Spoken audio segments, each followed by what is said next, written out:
Bonsoir à tous, merci d'être au rendez-vous pour une nouvelle édition. Voici les titres de ce vendredi 5 août. La montagne, ça vous gagne. Le Grand Air est en passe de devenir la destination vacances de l'été. Il faut dire que l'altitude offre de nombreuses activités. Exemple à Valberg où la fréquentation est en hausse, nous recevrons le directeur du pôle tourisme de la station, Alexis Barrois.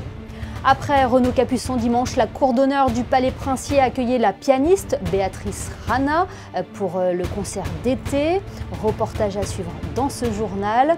Puis nous vous emmènerons dans l'un des lieux les plus visités en principauté. Les grands appartements du Palais Princier connaissent un fort succès depuis leur réouverture.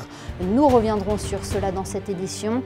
Et puis nous parlerons avec Céline Gabrielli, présidente de l'association Sauver, Protéger, Soutenir les animaux, d'un phénomène qui se répète malheureusement chaque été, l'abandon des animaux de compagnie.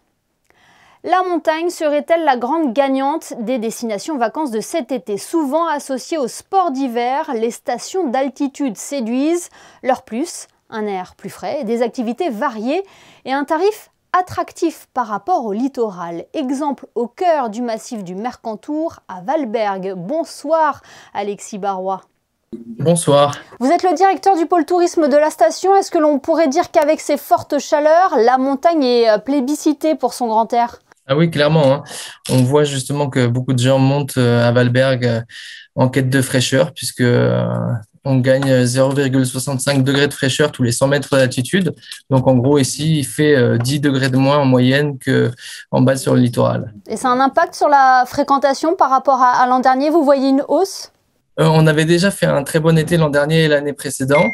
Donc, on voit justement qu'on continue sur cette lancée et surtout que la saison d'été et la saison estivale s'étalent. C'est-à-dire que le mois de juin a été un très bon mois et on espère aussi que septembre va aussi continuer sur cette lancée. Voilà, en tout cas, et il y a beaucoup de gens aussi qui restent sur des séjours longs. Et que recherchent principalement les visiteurs? L'air frais, j'imagine, hein? Ils recherchent l'air frais, la nature. Et aussi toutes les activités que Valberg offre. On a vraiment un panel d'activités très large, donc ça c'est très apprécié. Et puis tout ce qui est aussi les gros événements, hein. Par exemple là on a Notre-Dame des Neiges avec Station Durable. Le week-end d'après on a les Sérénissimes de l'humour en partenariat avec Monaco Live Productions. Et donc voilà, c'est des événements phares qui font vraiment venir du monde. Précédemment, on a eu Astro Valberg aussi qui a attiré beaucoup de monde. On a eu Rando Gourmande. Voilà, et puis tout un programme d'animation tous les jours très étoffé. C'est pour toutes ces raisons-là qu'on a un beau public en période estivale aussi. Alors vous parliez des activités, elles sont nombreuses à Valberg. C'est une station qui vit aussi bien l'été que l'hiver. Exactement. Alors, dans les activités qu'on propose en période estivale, nous retrouvons le golf, la piscine, l'acrobranche, la luge d'été. Il y a le skatepark, il y a le beach volley, il y a le basket. Il y a vraiment un panel du poney, de balade à cheval, et bien sûr tout ce qui est randonnée aussi. On a tout un panel de randonnées qu'on peut faire. Il y a aussi le bike park avec un très beau bike park dans les Mélèzes. Assez riche et varié. On a aussi l'impression que la plupart des vacanciers ont décidé de rester en France pour leur congé. D'où sont originaires les touristes majoritairement qui viennent à Valberg?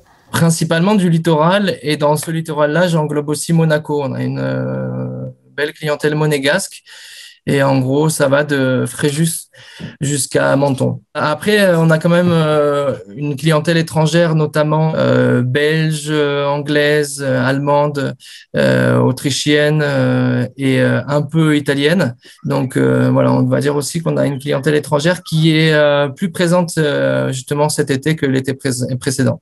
Un dernier rappel, Alexis Barrois, vous parliez tout à l'heure des randonnées. Hier, 2 grimpeurs ont trouvé la mort dans le massif des Écrins dans les Hautes-Alpes. Quels sont les conseils que vous souhaiteriez donner aux personnes qui veulent se lancer dans une ascension? Déjà qu'ils soient bien équipés, il faut être préparé, il faut connaître le terrain à l'avance et du coup bien se renseigner. Eh bien, merci beaucoup pour ces conseils et puis cette bouffée d'air frais depuis Valberg. Merci à vous. Après Renaud Capuçon, la cour d'honneur du Palais Princier a accueilli hier une nouvelle artiste d'exception, la pianiste Béatrice Rana. Le concert affiché complet. Qui est cette virtuose? Et quel compositeur était au programme de cet avant-dernier concert au Palais? La réponse dans ce reportage de Vanessa Dessy. Elle a marqué les esprits à travers ses concerts dans le monde. Béatrice Rana est née au sein d'une famille de musiciens dans le sud de l'Italie. Elle commence le piano à l'âge de 4 ans et sort diplômée précocement à peine 16 ans. Ho iniziato a studiare musica quando ero giovanissima perché i miei genitori sono pianisti e quindi l'approccio al pianoforte è stato molto naturale. È stato, direi, un compagno di viaggio, di giochi e di avventure che poi ho avuto la fortuna insomma, di averlo anche come compagno di lavoro. È sempre un gran piacere tornare a Monaco e l'ultima volta era in realtà prima della pandemia, quindi sono molto contenta di essere qui nuovamente questa sera. È un concerto che io amo tantissimo perché veramente è una di quelle pagine di musica che arrivano direttamente al cuore degli ascoltatori. Le public monégasque a pu ainsi découvrir la talentueuse pianiste dirigée par le directeur musical de l'Orchestre Philharmonique de New York. Au programme, l'œuvre la plus caractéristique de Beethoven, la 5e symphonie, et le concerto pour piano numéro 1 de Tchaïkovski. Un vieux chant populaire ukrainien dans le premier mouvement et une chansonnette française dans le deuxième. Un concert très attendu, préparé avec précision. Well, you know, the preparation starts already, of course, weeks before because, you know, we have so many programs. So, but then, of course, when I'm here, first we go to the auditorium, and we have a nice first read through the music, and then yeah, you know, it's a working process, and it's wonderful to be with them. Oh, Beatrice is fantastic. She played about 2 months ago with me in New York with the New York Philharmonic, and I think she's really one of the really great young pianists at the moment in the world. Le prochain concert qui clôturera la saison donne rendez-vous au public le dimanche 7 août avec au programme Schumann et Brahms. Restons sur le Rocher, au lieu touristique de la Principauté. Avec la relève de la garde, le Palais Princier est un endroit incontournable pour les visiteurs. Preuve de son succès, les grands appartements connaissent une forte fréquentation, comme a pu le constater Christina Thomel, qui vous propose ce soir une visite guidée des lieux. Partir à la rencontre du Palais Princier et découvrir son histoire riche et pluriséculaire pour mieux connaître les différentes facettes de Monaco, c'est ce que propose cette année le Palais aux nombreux visiteurs de la Principauté. Décors somptueux, fresques étonnantes, les collections de la famille princière et ses appartements sont ici dévoilés pour le plus grand plaisir des visiteurs. Préférée la princesse, la chambre de la princesse. Un peu toutes les pièces et l'architecture surtout. L'architecture, ouais, c'est magnifique. Hein. C'est avec la mythologie grecque, tout ça, c'est vraiment très joli. J'ai préféré la tête. Pourquoi? La tête dorée, elle était trop belle. La première chose, je pense, c'est que c'est de visiter la maison d'un chef d'État et de pouvoir imaginer qu'il est entre ses murs lui aussi. La deuxième, c'est de découvrir l'histoire de Monaco, l'histoire de notre pays. Et la troisième et la grande chose que nous avons à proposer cette année, c'est la découverte des fresques qui a été faite il y a quelques années. Je n'ai jamais visité Monaco et que du coup, je me suis dit pourquoi pas. Et qu'est-ce qui vous plaît ici? Les tableaux, tout, c'est emblématique, quoi. C'est très beau. Alors, est-ce qu'il est déjà arrivé à des groupes de rencontrer le prince, par exemple? Tout à fait, et justement, ça m'est arrivé il n'y a pas très longtemps. J'ai une dame qui me montre une photo de la princesse et qui me dit « Est-ce que j'ai rêvé ?» Et je regarde, je fais « Non, vous n'avez pas rêvé, madame. Elle est chez elle, elle se promène, donc oui, vous pouvez la croiser. Et vous pouvez croiser Monseigneur aussi. Tout à fait, ça arrive qu'il fasse un tour ou dans la cour d'honneur ou pourquoi pas même dans les visites. » Et si vous aussi vous espérez peut-être croiser un jour au détour d'un couloir le prince ou la princesse, eh bien sachez que les visites au Palais Princier sont ouvertes tous les jours de 10h à 18h tout au long du mois d'août et de 10h à 17h pour les mois de septembre et octobre. Dans le reste de l'actualité, Didier Gamerdinger vient d'être nommé ambassadeur de Monaco auprès de l'empereur du Japon. L'information a été publiée aujourd'hui au journal officiel. Didier Gamerdinger avait notamment occupé le poste de ministre des Affaires sociales et de la Santé de 2017 à 2022. Autre nomination, celle de Philippe Oringo, le président du comité monégasque antidopage, a été nommé ambassadeur près le Saint-Siège. Il prendra ses fonctions à compter du 1er septembre prochain. Une idée sortie à présent avec l'exposition proposée à l'Espace 22. Le showroom situé boulevard d'Italie accueille jusqu'au 26 août l'artiste Verchi.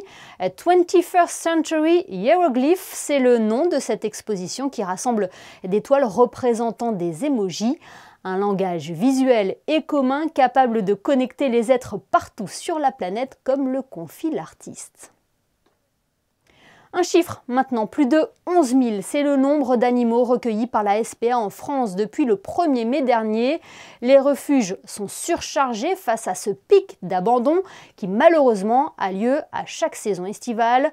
Pour en parler ce soir, nous sommes avec la présidente de l'association Sauver, Protéger, Soutenir les animaux. Bonsoir Céline Gabrielli. Bonsoir. C'est un phénomène tristement habituel. Chaque été, avec les départs en vacances, les abandons se multiplient. C'est un constat que vous faites également ? Depuis le Covid, malheureusement, ça s'est multiplié parce que les gens étaient chez eux pendant le Covid et ont fait beaucoup d'adoptions parce qu'ils étaient seuls et faisaient beaucoup de télétravail. Et aujourd'hui, on a eu cette année déjà beaucoup d'abandons du fait que les gens ont repris le travail et donc les animaux se comportent plus de la même manière quand vous êtes à la maison tous les jours et puis que c'est plus le cas par la suite. Et en plus, les vacances. Donc ces pauvres animaux ont la double peine en ce moment. Il y a aussi beaucoup de gens qui ne prennent pas leurs responsabilités et qui croient que faire des bébés, c'est chouette pour leurs animaux. Le problème, c'est que derrière, les adoptions ne se font pas forcément dans le meilleur cadre. Les gens, ils abandonnent leurs animaux aussi sans qu'ils soient stérilisés. Et ça, c'est un réel problème aussi parce qu'on se retrouve, nous les associations, submergés entre les abandons d'animaux adultes, plus les chatons qui vont être ramassés notamment aussi dans les poubelles. Et on est toujours en recherche de personnes aussi qui nous donnent un petit coup de main pour notamment prendre les animaux en famille d'accueil. C'est ce que j'allais vous dire. Comment vous faites pour prendre en charge tous les animaux abandonnés ? Mais on n'y arrive pas, mais c'est malheureux, mais même les refuges sont full. Ils sont obligés de refuser. Donc nous, les associations comme la nôtre, on fonctionne vraiment avec des familles d'accueil.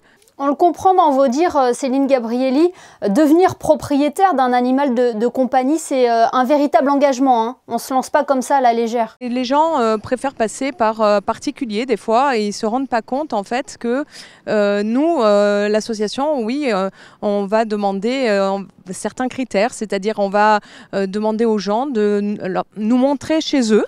Parce que on veut voir où va aller l'animal en question. Il faut qu'on voit si l'appartement est sécurisé, si par exemple il y a des balcons. N'imaginez pas le nombre d'animaux qui sont tombés des balcons et qui en sont morts ou qui en sont restés paralysés. Donc on demande que les balcons, les terrasses soient sécurisées. Donc on fait en sorte que les personnes prennent aussi la responsabilité de se dire je veux un animal, mais oui d'accord, vous avez eu d'autres animaux, on le conçoit, vous savez vous occuper d'un animal, mais il faut quand même des fois remplir certaines règles pour s'assurer de la survie de son animal, hein, malheureusement. Hein. Et voilà, c'est pour ça que c'est important de vraiment se rendre compte qu'un animal, c'est comme un enfant. Moi, je vais dire, un chat, par exemple, arrivé à 3 ans, c'est comme un adolescent. Et un chien, ça reste un enfant tout le temps. Donc, il faut au final, la même surveillance pour un animal que pour un enfant.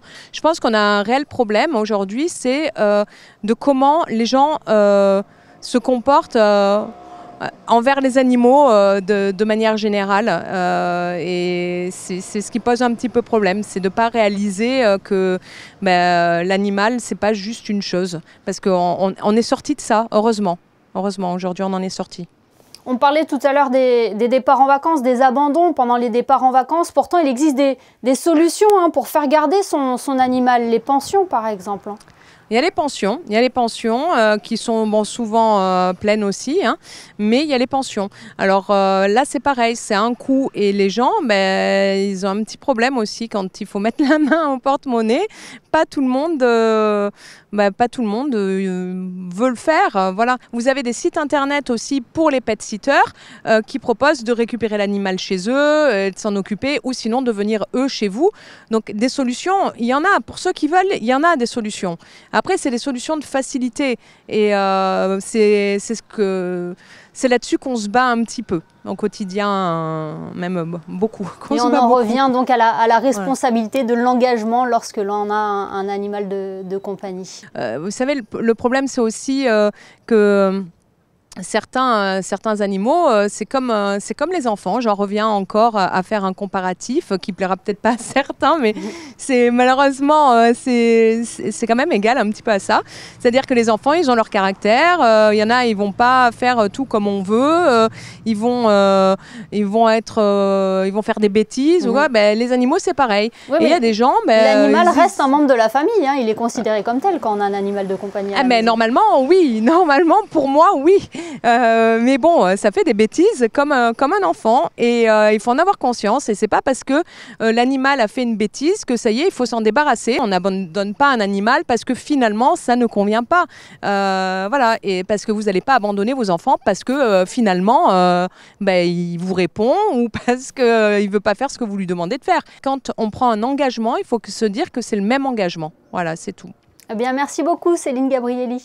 Merci et je vous dis, je fais un petit appel pour les personnes qui souhaitent nous aider dans notre combat. On a aussi besoin de personnes qui voudraient nous aider à faire les déplacements entre les vétérinaires et les familles d'accueil.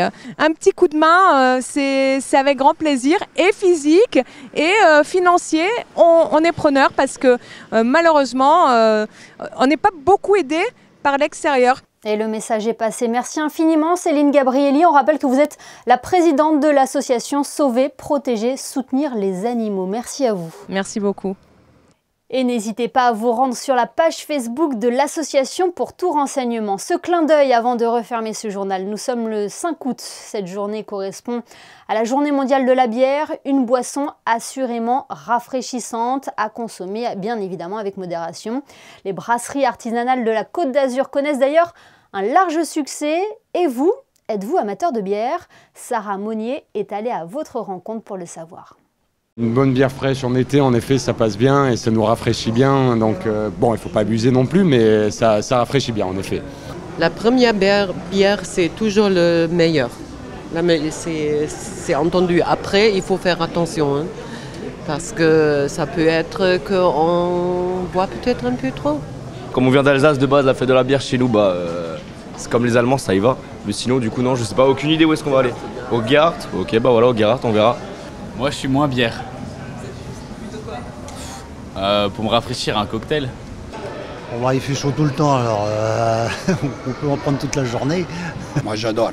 Surtout quand je vais terminer au travail, une bonne bière, ça fait toujours du bien. Dans la bière, c'est rafraîchissant. Donc en ce moment, c'est ce qu'il faut. Et puis, c'est très bon. Moi, j'en bois très peu de la bière, mais quand j'en bois, oui, c'est désaltérant. Moi, je suis un petit peu plus Monaco. Ça tombe bien. En effet, ça tombe bien. Jetons un coup d'œil sur vos prévisions météo. Quel temps fera-t-il pour ce début du week-end, Frédéric Elion? Du soleil toute la journée, Émilie, quelques nuages, mais le ciel restera bien bleu. Le vent se lèvera un petit peu avec des rafales à 25 km/h en deuxième partie de journée. Les chiffres affichés sur le thermomètre seront encore élevés, 26 degrés le matin, 32 l'après-midi. Pour ceux qui passeront le samedi à la plage, l'eau sera à 27. Samedi 6 août, nous fêterons les Sixtines. Merci Frédéric et merci à vous de nous être fidèles chaque soir sur Monaco Info. On se quitte avec les photos de Stéphane Dana qui a assisté à la reprise de l'AS Monaco Football Féminin, club qui a pour entraîneur un ancien de la maison rouge et blanche, Laurent Banide. Nous y reviendrons d'ailleurs dans notre édition de demain. Très belle soirée à tous sur Monaco Info.